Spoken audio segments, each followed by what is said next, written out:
I'm your host, Claudio Simpkins, and this is Better Call Claude, a policy explainer web series where we talk about the issues that impact our day-to-day existence as New Yorkers. Today, we're going to talk about the MTA. Yes, we're going to talk about why the trains and buses and everything that's involved in it stinks so badly. I want to talk about the players that are involved in the MTA, how we got here, and exactly how the MTA is funded and what its monetary challenges are today. To talk about the MTA, I really need to define what it is. The MTA is a public service corporation. So essentially, it's created by the state legislature, and it has a 17-member board, a CEO, and a chairman. These are the folks that make all the decisions for the MTA. The 17-member board is basically comprised between the governor's peoples and the mayor's peoples. Now, the governor gets to nominate the chairman and the CEO, and 5 members of the board. The mayor of New York City gets to nominate 4 members of the board. Nassau, Suffolk, and Westchester County also add a member each to the board. Now, here's what you might not know. Some of the upstate counties, such as Rockland, Putnam, Orange, and Dutchess County, they also get to put a person on the board. But all 4 of their people together really only get 1 vote. On top of that, you get a number of folks who are non-voting members of the board. So the Transit Workers Union and the other unions get to put 6 people on the board, but they're non-voting, and they rotate over time. And there's even supposed to be somebody who's on the board as a non-voting member who represents the riders. But of course, we have no idea who this is, and I've never heard from the person. So I'm pretty much doubtful that that person has any kind of real sway on the board as far as what our experiences are day to day as riders. Now, how is the MTA funded? To understand this, we should really take a look at 2 different concepts, right? We really want to know what the operating budget means and what the capital budget means. The operating budget is what you would expect. It's the day-to-day expenses, right? This is what covers repairs, maintenance, cleanliness of the stations. The capital budget, on the other hand, is also really important because this is the budget that funds all the big projects, such as the extension of the train line to 2nd Avenue or opening up a station at Hudson Yards. And the capital budget is also what would really be necessary for the improvements that would make sure that the trains run on time. So improvements to the signals and the train tracks and all that kind of infrastructure. Now, basically where we're at now, daily ridership of the MTA and of the trains, it's basically doubled in the last 2 decades, right? It's at the point where every day you've got almost 6 million people riding the MTA's different entities. So that includes the subways, the buses, the LIRR, the Metro North, and even a couple others that we don't normally think of. And signal problems and car equipment failures, these things have more than doubled in the last decade, the frequency of their occurrences. So when you're on the train and you've got, track trouble ahead or signal problems ahead, and that's the reason for your delay, this is out of the ordinary. It wasn't always this bad, but it is now. Now, part of the reason why is because even when we try to fix things, construction costs are through the roof. For example, in New York City, construction costs related to the MTA's necessary construction, basically, the cost winds up running 5 times the international average. So you try to do something here in New York, and it's gonna cost a pretty penny. And all this boils down to us, meaning that our on-time performance, like how quickly we get to where we're supposed to be and how frequently the subways and the buses are able to get us to our destination when they're expected to, it's basically nothing, right? So it's basically 65% of weekday trains get to their destination on time as expected. And this is the worst that it's ever been since like the 70s. I know a lot of us weren't necessarily around in the 70s, but you've seen it in the Warriors. You know the graph that was bombed on the trains. We understand that it was supposed to be a different time. It's not supposed to be like that in 2018, but unfortunately it is. Now, how did we wind up getting here? That's the real question, right? What is it that put us in a situation where the MTA is so poorly managed and so poorly run, right? A lot of it is politics, naturally, right? The governor puts the CEO and chairman and a couple of folks on the board, but then the governor is tight because the folks who are put on the board by the mayor and those counties that are in the suburbs essentially have a veto power over what the governor would want the MTA to spend its money on. Meanwhile, the subway, the city they run the actual New York City Transit. So the train tracks, the train system itself is basically run by New York City, even though it's a subsidiary of the MTA. And so they feel like they've got a little bit of stake in what's going on, and they wind up beefing with the governor and what the governor's priorities might be. Now, about a decade ago, a financial budget crunch forced the MTA to cut back on what they were doing as far as maintenance, right? So they decided that a good chunk of all the maintenance that needed to be done was going to be put off. Unless it was absolutely necessary, absolutely essential, that maintenance was going to go by the wayside. So now the majority of issues that we wind up having with the trains comes from broken AC or a malfunctioning motor or faulty brake lines, different things that should have been caught and should have been fixed, if not maintained to the point where they weren't issues in the first place. So another key example of this is the infamous sick passenger on the train, right? We've all experienced this. You're trying to get to work in the morning and your train is delayed in the tunnel between Bedford and First Avenue for 40 minutes because there's a sick passenger on the train. Basically, the MTA used to have medical personnel in every station or close to every station. But as the funding went down, they decided to cut back on this service. And now when you have a sick passenger on the train officials and others have to wait to call for the paramedics or something to that effect to be able to treat the sick passenger on the train, causing more delays to you and every other rider of the MTA. Now, I told you there's a number of different players in this whole Greek drama, this Greek tragedy that is public transportation in New York City. And one of them that I want to speak about in particular are the unions. Now, as all this is going down, the last few years of deteriorating service in the MTA, a big part has been played by the unions. Now, the MTA is giving concession after concession to the main labor union, the Transit Workers Union, right? The Transit Workers Union has gotten a 19% pay raise since 2009.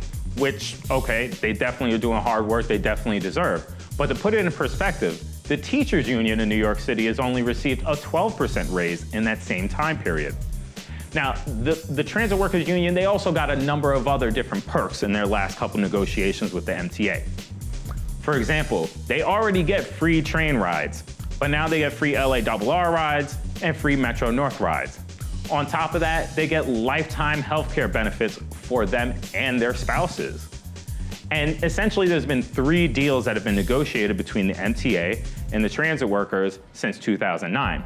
Now, each of these deals has cost the MTA way much more money than expected, to the point where the deal in 2014 wound up taking over $500 million out of money that was supposed to be in the capital budget, the money that would have been put into actually repairing the tracks and the signals and the different things that would make a marked improvement in our time to get to work or our destination. And instead, that money was diverted so that it could be used to pay for the concessions that were given to the union. So subway workers like managers and even administrators, right? They wind up making buku money more than anybody else around the world. For example, the managers, they make about an average of $155,000 a year after OT, salary, benefits, all that kind of thing. But if you look at Chicago, Boston, DC, LA, these folks are making maybe $100,000 a year or less. And if you look at the top level MTA employees, these guys are averaging $240,000 a year when you look at their total compensation. And if you look at the rest of the country, these folks are making about $115,000 a year. The union rules also wind up driving up the costs that are associated with, say, any kind of construction, or even the daily riding of the train. So for example, the MTA has been able to extract a concession from the union has been able to extract a concession from the MTA, which says every time the train runs, we're gonna have 2 TWU union employees on the train, right? We're gonna have one who's a conductor, and then we're gonna have one who's gonna shine a flashlight into your eyes while you're trying to get on. That person is in charge of helping make sure that everybody boards the train, right? But if you look at everybody everywhere else in the world, essentially, they're able to get by and get their train from point A to point B with really just the one employee who's driving the train.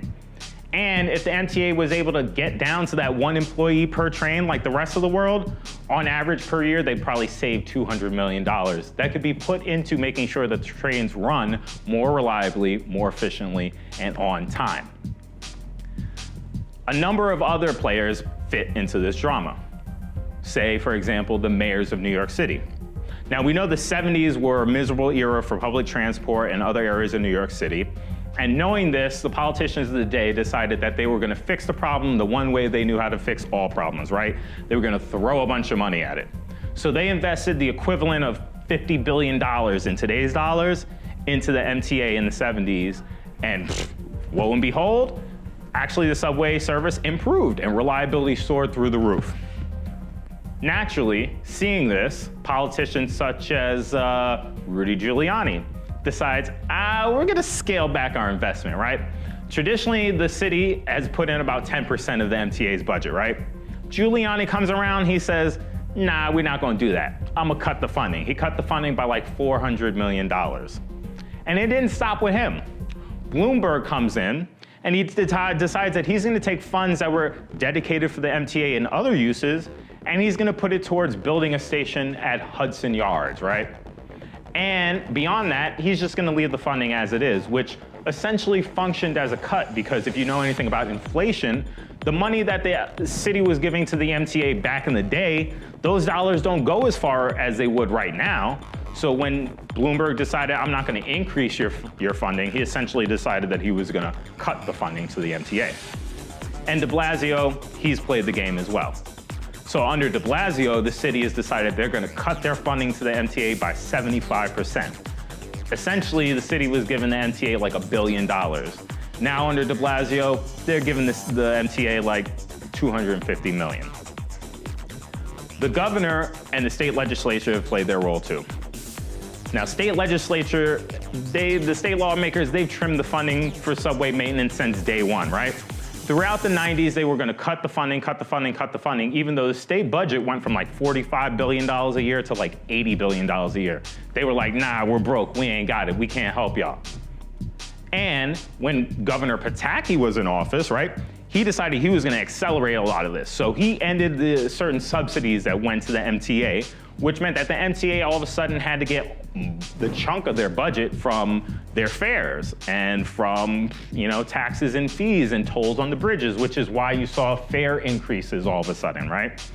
Pataki also decided that the state wasn't going to give the MTA no money for no capital funding no more. So the big projects, the ones that really matter for reliability, for timing, timeliness, and efficiency, the state was like, nah, we're off that. Like, we're not even going to help y'all with that.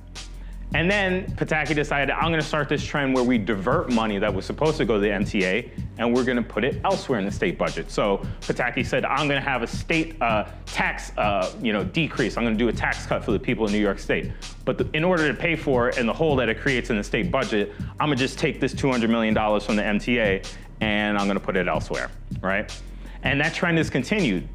So mayors over the last 10, 15 years, they've taken something like $800 million out of the MTA's budget. Funds that were like supposed to go to the MTA, the governors and the state lawmakers are like, nah, we're gonna use that for our own pet projects. One egregious example is Cuomo. A couple years back, Cuomo took $5 million out of MTA and he gave it to 3 upstate ski resorts, right? The ski resorts were hurting because it was a warm winter and they didn't really get the business that they thought they were, and their business wasn't really popping. So Cuomo said, yo, I got you, don't worry about it. I'll just take some money out of my MTA piggy bank and I'll hand it over to you guys. Now, politicians have basically made this into a business, right? They pressure the MTA to spend money in areas where it might benefit them, but it's not gonna benefit us, especially not in terms of reliability or efficiency or making sure that the trains and buses run on time. So we can look at a couple of stations and we can really start to see how this works. So Fulton Street Station, it's beautiful now. If you've been down to Fulton Street Station lately in Lower Manhattan, it's popping, right?